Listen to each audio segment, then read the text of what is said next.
Ça y est, la Fox est une filiale de Disney. Enfin, pas toute la Fox. Dans cette vidéo, je vous propose donc de parler de ce rachat. Dans un premier temps, on va présenter les deux groupes, puis on expliquera les raisons de ce rachat. On abordera les différentes étapes de ce rachat, mais surtout, on va présenter les différentes boîtes de la Fox que va récupérer Disney. Si une partie vous intéresse plus que les autres, vous avez le chapitrage avec les timecodes dans la description. Présentons le groupe The Walt Disney Company.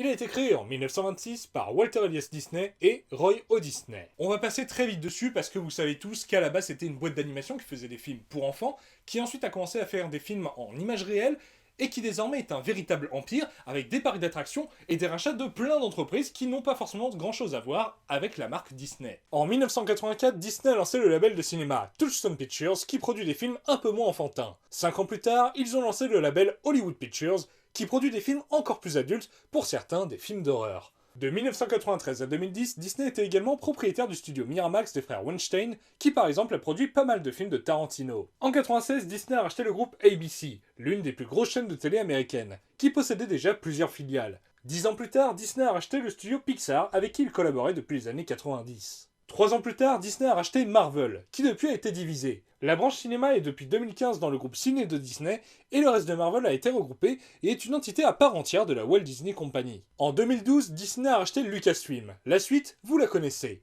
Et en 2017, le groupe aux grandes oreilles a racheté BAMTech, une entreprise spécialisée dans la technologie pour diffuser des contenus en streaming et en direct. Ce rachat a été fait dans le cadre de la volonté de Disney de lancer un futur concurrent à Netflix, Disney+. Il y a plein d'autres boîtes que Disney a rachetées ou créées, mais on a vu l'essentiel. Parlons désormais du groupe 21st Century Fox. Le groupe vient de Rupert Murdoch, magnat des médias australien qui fut naturalisé américain. Au début des années 50, il a hérité de son père d'actions dans le groupe de médias australien News Corp. Avec le temps, il en a pris le contrôle et l'a agrandi en achetant divers journaux. Dans les années 70, le groupe est devenu international en achetant des journaux américains. Au début des années 80, News Corp s'est tourné vers le cinéma en achetant la 20th Century Fox qui était depuis longtemps un géant du cinéma qui avait été fondé en 1935. Peu après, News Corp a racheté un réseau de télé américain et en a fait la chaîne Fox, l'une des plus grandes chaînes des États-Unis. Le groupe a continué dans la télé à coup de rachat et création de chaînes comme la chaîne Fox News, dont vous avez sans aucun doute entendu parler, notamment avec son traitement de la politique de Trump et de quelques fake news. On ne parlera pas tout de suite de toutes les boîtes rachetées avec le temps, mais on va bondir jusqu'en 2012 où, pour diverses raisons, le groupe News Corp fut divisé en deux. Les journaux sont restés chez News Corp et les entreprises de téléciné sont allées dans un nouveau groupe, 21st Century Fox, qui va donc être en partie vendu à Disney. Mais pourquoi ce rachat? Il n'y a pas eu de raison officielle, mais on peut avoir quelques pistes. Réunir deux groupes, ça permet de mettre en commun certains services. Ils vont donc pouvoir virer des gens, diminuer plein de prix, et donc augmenter les bénéfices qui seront partagés entre les actionnaires des deux groupes originaux. Est-ce que moralement c'est bien? À vous de juger.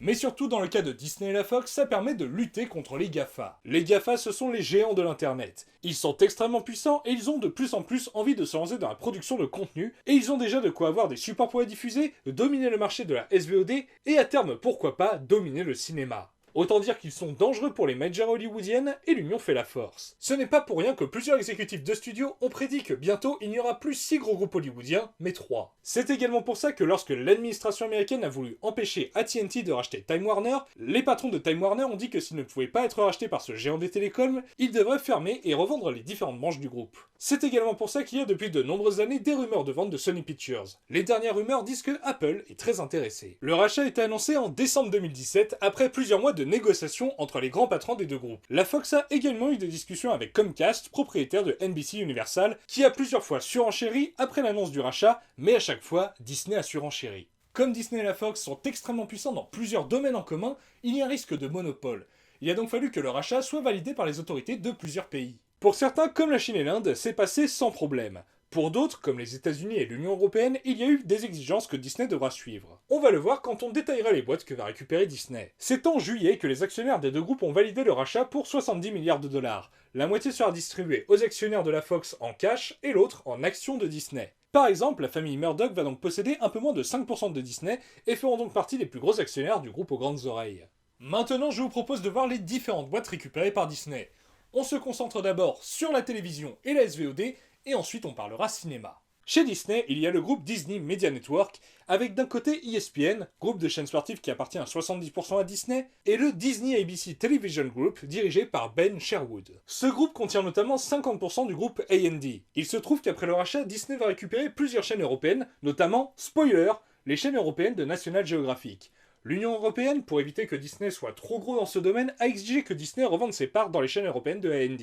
Il est donc probable que la moitié des parts qu'a AMD dans ces chaînes soit récupérée par le copropriétaire de ce groupe, Hearst, et que l'autre moitié soit vendue par Disney à Hearst ou d'autres boîtes. Le Disney ABC Television Group possède également 10% du groupe Vice, mais surtout la chaîne télé ABC. L'entreprise d'information ABC News, qui gère entre autres les émissions d'information d'ABC, ABC Studios, à qui on doit pas mal de séries assez connues, la chaîne Freeform, ABC Owned Television Station, groupe de chaînes locales aux États-Unis, et enfin Disney Channel US qui gère 3 chaînes pour enfants aux États-Unis, ainsi que les boîtes de production Disney TV Animation et It's a Love qui fait les sitcoms pour enfants et ados comme Hannah Montana. Il faut également évoquer rapidement le groupe Walt Disney Direct to Consumer and International, qui s'occupe entre autres de la future plateforme Disney+, et possède les actions de Disney dans BAMTech et Hulu. Un concurrent à Netflix disponible actuellement uniquement aux États-Unis et au Japon qui appartient à 10% à Warner Media et pour le reste à part égale entre NBC Universal, la Fox et Disney. Maintenant qu'on a présenté la télé chez Disney, présentons la télé chez la Fox et voyons ce qui part chez Disney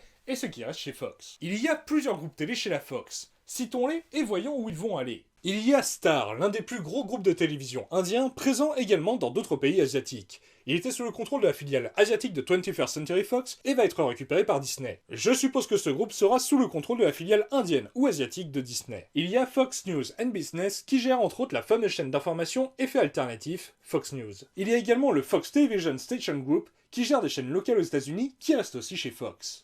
Il y a Endemol Shine, l'un des plus gros groupes de production télé, connu pour pas mal de télé-réalités, mais aussi pour des télécrochets et autres divertissements, et aussi pour des fictions. Ce groupe est le résultat de la fusion en 2015 de Endemol, qui appartenait à Apollo Global Management, et de Shine, qui appartenait à 21st Century Fox. Les deux groupes possèdent donc chacun la moitié d'Endemol Shine. Durant l'année 2018, Fox et Apollo ont essayé de revendre le groupe à une autre boîte, mais au final, ça n'a pas abouti.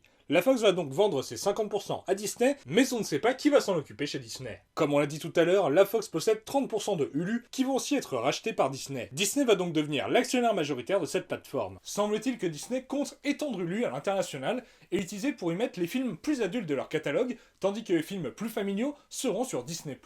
La Fox avait également Sky, qui est à la fois un groupe de télévision et de télécom. La Fox en avait 39%, qu'elle allait vendre à Disney. Disney voulait racheter des parts en plus de celles récupérées avec l'achat de la Fox, afin de devenir l'actionnaire majoritaire, mais comme ils n'ont pas réussi le rachat du reste de Sky, ils ont préféré revendre leurs parts plutôt qu'être actionnaire minoritaire. Sky va donc devenir une filiale à 100% de Comcast. Et enfin, il y a le Fox Networks Group, dont Disney va récupérer une bonne partie. On va donc se concentrer sur ce groupe qui est dirigé par Peter Rice, qui était également le président de 21st Century Fox sous les ordres du CEO et des deux co-chairmen. Peter Rice va reprendre la tête du Disney ABC Television Group à la place de Ben Sherwood. À la base, Sherwood ne devait pas quitter le groupe, il devait diriger Sky. Mais comme on l'a dit avant, finalement Disney ne récupère pas Sky. Semble-t-il qu'ensuite Sherwood a eu la possibilité de superviser les productions télé non scriptées, mais au final, il va quitter le groupe. Peter Rice est donc désormais le boss de la télé chez Disney et va continuer à diriger les entreprises du Fox Networks Group qui vont rejoindre le Disney ABC Television Group. D'ailleurs, concentrons-nous sur les différents éléments du Fox Networks Group. Il y a National Geographic, qui gère des chaînes de télé, des magazines et produit des documentaires parlant de nature, sciences, culture et histoire. La Fox possède 75% et le reste appartient à la fondation National Geographic. Les 75% vont être récupérés par le groupe aux grandes oreilles et va rejoindre le Disney ABC Television Group. D'ailleurs, Disney prévoit de diffuser les contenus de National Geographic sur Disney+.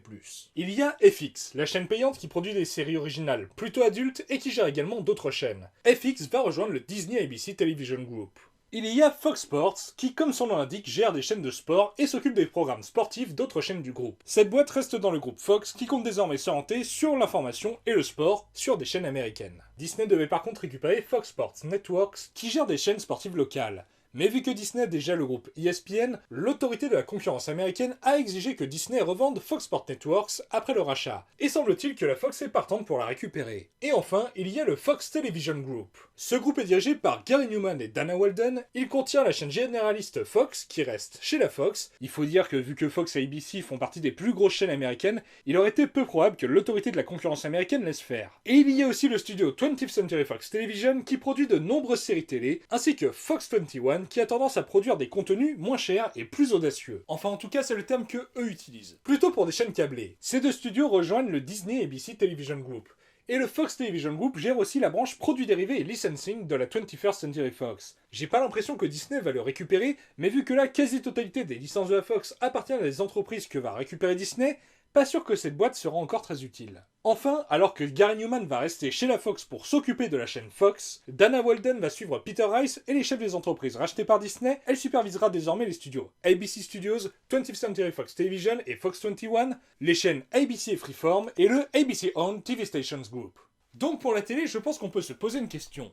Est-ce que c'est vraiment Disney qui rachète la Fox ou la Fox qui rachète Disney? Entre le fait que le rachat se fait en partie en action et le fait que les nouveaux grands patrons de la télé chez Disney sont les anciens grands patrons de la télé chez la Fox, je pense que la question peut se poser. Enfin, parlons cinéma et présentons le fonctionnement des deux groupes jusqu'à présent. Le groupe cinéma The Walt Disney Studios est dirigé par Alan Horn. En dessous de lui, il y a le président, ou directeur général en français, Alan Bergman, qui supervise le pognon, la branche distribution, les services, genre la location de studio, les boîtes de post-production, et le label Disney Nature, qui pour anecdote est basé en France.